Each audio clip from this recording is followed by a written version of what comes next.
जन्ममृत्यूचे रहस्य गुरुमुखातून ऐका. हिमालयाच्या पायथ्याशी वसलेल्या एका शांत आश्रमात गुरुजींचे प्रवचन सुरू होते. शेकडो शिष्य ध्यानमग्न होऊन बसले होते. त्यांच्यामध्ये एक तरुण शिष्य होता, आदित्य. आदित्यच्या मनात अनेक दिवसांपासून एक प्रश्न घोळत होता. तो गुरुजींच्या चरणी जाऊन म्हणाला, गुरुदेव, जन्म का होतो? मृत्यू का येतो? मृत्यूनंतर काय होते? आणि पुन्हा जन्म का घ्यावा लागतो? गुरुजी स्मितहास्य करत म्हणाले, वत्सा, हा प्रश्न प्रत्येक जीवाच्या मनात कधी ना कधी येतो. आज मी तुला जन्ममृत्यूचे असे रहस्य सांगणार आहे, जे ऐकल्यावर तुझ्या जीवनाकडे पाहण्याचा दृष्टिकोनच बदलेल. भाग 1. आत्मा कधी मरत नाही. गुरुजी म्हणाले, मृत्यू शरीराचा होतो, आत्म्याचा नाही. जसे मनुष्य जुने कपडे सोडून नवीन कपडे घालतो, तसे आत्मा जुने शरीर सोडून नवीन शरीर धारण करतो. भगवद्गीतेत भगवान श्रीकृष्ण अर्जुनाला सांगतात, न जायते म्रियते वा कदाचित. आत्मा ना जन्म घेतो ना मरतो. मृत्यू म्हणजे शेवट नाही. तो एका नवीन प्रवासाची सुरुवात असतो. भाग 2. पहिला दृष्टांत. अपक्षाचे घरटे. एक पक्षी जंगलात घरटे बांधतो. काही दिवसांनी वादळ येते. घरटे तुटते. पण पक्षी मरत नाही.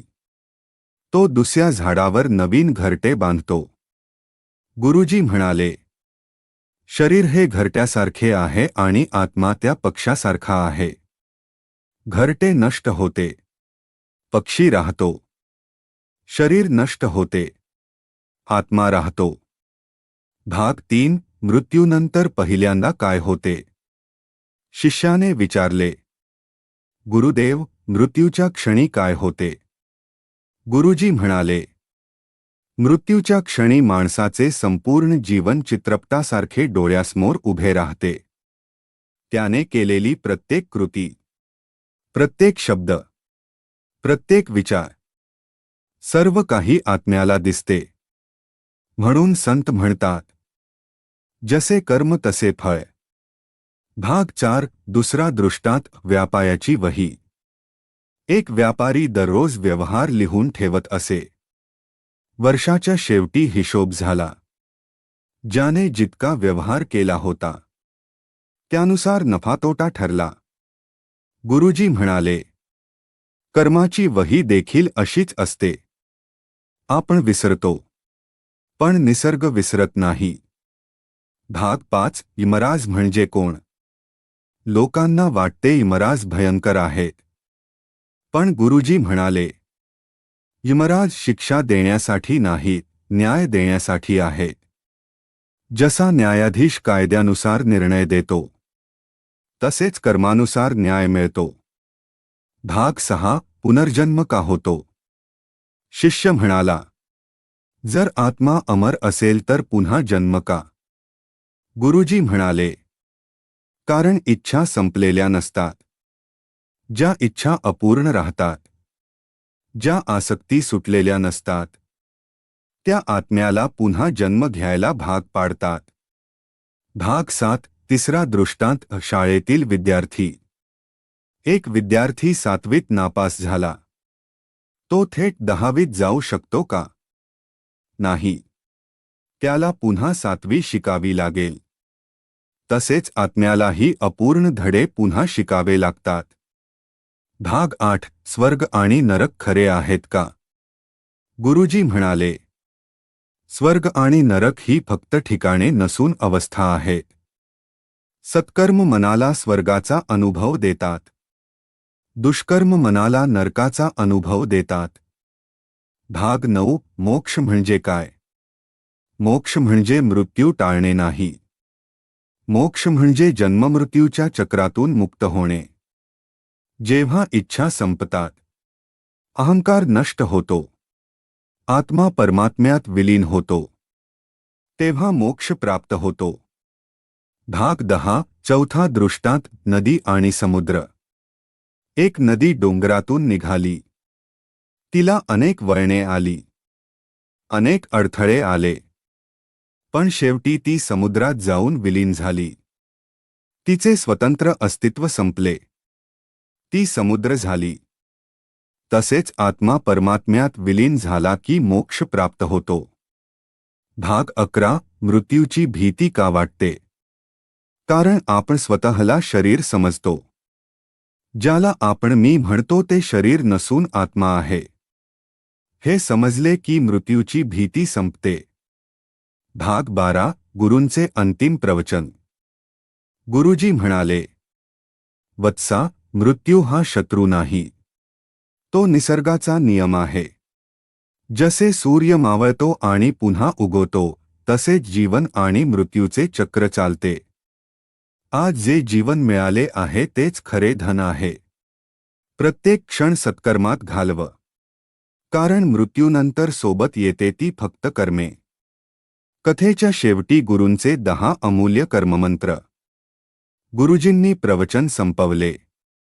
सर्व शिष्य शांत बसले होते. वातावरणात एक वेगळीच दिव्यता होती. तेव्हा गुरुजी म्हणाले, वत्सांनो, जन्ममृत्यूचे रहस्य समजणे महत्त्वाचे आहे, पण त्याहून महत्त्वाचे आहे योग्य कर्म करणे. कारण मृत्यूनंतर तुमच्यासोबत फक्त कर्मेच येणार आहेत. कर्ममंत्र 1. कधीही कोणाचे मन दुखवू नका. दृष्टांत. एकदा एका माणसाने रागाच्या भरात आपल्या मित्राला अपशब्द बोलले. काही दिवसांनी त्याला पश्चात्ताप झाला. तो संतांकडे गेला. संतांनी त्याला उशी फाडून वारा असताना पिसे उडवायला सांगितले. दुसऱ्या दिवशी ती पिसे गोळा करून आणायला सांगितली. तो म्हणाला, हे अशक्य आहे. संत म्हणाले, जसे पिसे परत गोळा होत नाहीत तसे शब्दही परत येत नाहीत. म्हणून बोलण्याआधी विचार करा. कर्ममंत्र 2. दान केले तर विसरा, उपकार केले तर विसरा. जगात 2 प्रकारचे लोक असतात. एक उपकार करून मिरवतात. दुसरे उपकार करून विसरतात. देव दुसऱ्या प्रकारच्या लोकांवर जास्त प्रसन्न असतो.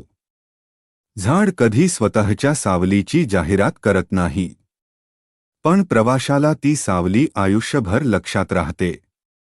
उपकाराची जाहिरात करू नका. कर्ममंत्र 3. संकटातही प्रामाणिकपणा सोडू नका. सोने जितके अग्नीत तापते तितके अधिक चमकते. तसेच चांगला माणूस संकटात अधिक तेजस्वी होतो. फसवणूक करून मिळालेला विजय काही दिवसांचा असतो, पण प्रामाणिकपणाने मिळालेला सन्मान आयुष्यभर राहतो. सत्याचा मार्ग कठीण असतो, पण शेवटी तोच विजय मिळवून देतो. कर्ममंत्र 4. अहंकार हा पतनाचा पहिला टप्पा आहे. दृष्टांत. एक फळांनी भरलेले झाड नेहमी खाली झुकलेले असते आणि वाळलेले झाड नेहमी ताठ उभे असते. गुरुजी म्हणाले, ज्ञान वाढले की नम्रता वाढली पाहिजे. अहंकार आला म्हणजे आध्यात्मिक प्रगती थांबते. जेवढे मोठे व्हाल तेवढे नम्र व्हा. कर्ममंत्र 5. आईवडील आणि गुरु यांचा आदर करा. जीवनात देव दिसत नसला तरी आई, वडील आणि गुरु दिसतात. ज्याने त्यांना दुःख दिले त्याला शांती कधीच मिळत नाही. त्यांच्या आशीर्वादात अनेक जन्मांचे पुण्य दडलेले असते. ज्यांच्या आशीर्वादाने तुम्ही उभे आहात त्यांना कधी विसरू नका. कर्ममंत्र 6. वेळेचा अपव्यय करू नका. दृष्टांत. एक श्रीमंत माणूस मृत्यूशय्येवर होता. त्याने म्हटले, माझी सर्व संपत्ती घ्या, पण मला एक दिवस परत द्या. पण वेळ परत मिळाली नाही. गुरुजी म्हणाले, जगात सर्व काही परत मिळू शकते, वेळ नाही. प्रत्येक दिवस शेवटचा दिवस असल्यासारखा जगा. कर्ममंत्र 7. कर्म करा, फळाची चिंता करू नका. शेतकरी बी पेरतो. पाऊस पडेल की नाही याची तो चिंता करत बसत नाही. तो आपले काम करत राहतो. फळ देणे हे निसर्गाचे काम आहे. कर्म तुमचे, फळ देवाचे. कर्ममंत्र 8. क्षमा ही सर्वात मोठी शक्ती आहे. कमकुवत माणूस सूड घेतो. बलवान माणूस क्षमा करतो. महान माणूस विसरून जातो. दृष्टांत: जळता निखारा दुसऱ्यावर फेकण्यासाठी हातात धरला तर आधी स्वतःचा हात भाजतो. तसेच द्वेष आधी स्वतःलाच जाळतो. क्षमा करा आणि मुक्त व्हा. कर्ममंत्र 9. मृत्यूची आठवण ठेवा. गुरुजी म्हणाले, ज्याला मृत्यू आठवतो त्याच्याकडून पाप होत नाही. कारण त्याला माहीत असते की एक दिवस सर्व काही इथेच सोडून जावे लागणार आहे. पैसा, संपत्ती, मानसन्मान काहीच सोबत येणार नाही. सोबत येतील ती फक्त कर्मे.